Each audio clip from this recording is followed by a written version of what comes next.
अस्सलाम वालेकुम and welcome to another lecture. आज के लेक्चर में हम देखेंगे कि हिस्टोरिकल कॉस्ट प्रिंसिपल क्या होता है। Assets are recorded at their purchase cost and not at their market value. This avoids fluctuation in financial statement. बहुत आसान चीज है, इसको मैं आपकी एग्जांपल के थ्रू समझा देता हूँ। जैसे आपकी कोई कंपनी है, उसने कोई बिल्डिंग खरीदी, ऑफिस बनाना था उसको, उसने कोई बिल्डिंग खरीदी 20 मिलियन की, फॉर एग्जांपल 2010 में ले लें, ठीक है। अगर उसकी मार्केट वैल्यू अभी 50 मिलियन की भी है तो हम उसको, हमारी जो बुक्स है, हम जो डायरी मेंटेन कर रहे हैं उसमें हम 20 मिलियन ही लिखेंगे, ठीक है। इसी तरह हम ये कंसिडर कर सकते हैं कि जैसे फॉर एग्जांपल बिजनेस ने जो है वो कई सालों पहले एक इक्विपमेंट लिया था 5 लाख का, अभी उसकी रीसेल वैल्यू हो सकता है 3 लाख की हो, लेकिन अभी भी हम उसको जो रिकॉर्ड किया हुआ है उसको हम 5 लाख की वैल्यू पे ही रिकॉर्ड रखेंगे, ठीक है। अब बात ये आती है कि हम भाई ये करते क्यों हैं, मार्केट वैल्यू पे हम कोई चीज क्यों नहीं लेते।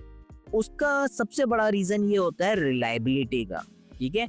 जैसे मैंने आप लोगों को पिछले लेक्चर में एक एग्जांपल में मैंने आपको बताया था कि मार्केट वैल्यू जो है वो कंटिन्यूस बेसिस पे चेंज होती रहती है। ओरिजिनल जो कॉस्ट है ना, वो आप इनवॉइसेस की बिना पे जो है वो आप बता सकते हो, वेरीफाई कर सकते हो कि भाई आपने अगर 10 लाख की कोई चीज ली थी तो उसका एक इनवॉइस होगा, उसका एक रिकॉर्ड आपके पास होगा।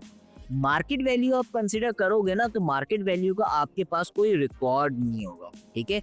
इसमें आपकी कंसिस्टेंसी बिल्कुल खत्म हो जाएगी। आप हर फाइनेंशियल स्टेटमेंट में फॉर एग्जांपल आप अपनी वैल्यूज चेंज करते रहेंगे और आपको पता ही नहीं चलेगा कि आपका जो फाइनेंशियल स्टेटमेंट में जो प्रॉफिट शो हो रहा है वो प्रॉफिट आपके बिजनेस की वजह से शो हो रहा है या आपने जो अपने एसेट्स हैं उनकी मार्केट वैल्यू बढ़ा के शो कर दी है, क्योंकि अक्सर इसमें मैनिपुलेशन भी होती है, ठीक है। मैनिपुलेशन आसानी से लोग कर सकते हैं। फॉर एग्जांपल एक कंपनी जो है वो बहुत ज्यादा लॉसेस में जा रही है, तो उसने क्या किया, उसने एसेट्स जो थे वो बढ़ा के शो कर दिए ताकि वो लॉसेस जो है वो शो नहीं हो। इसलिए आप अपने एसेट्स जो है वो आपके परचेज कॉस्ट पे रिकॉर्ड करते हैं।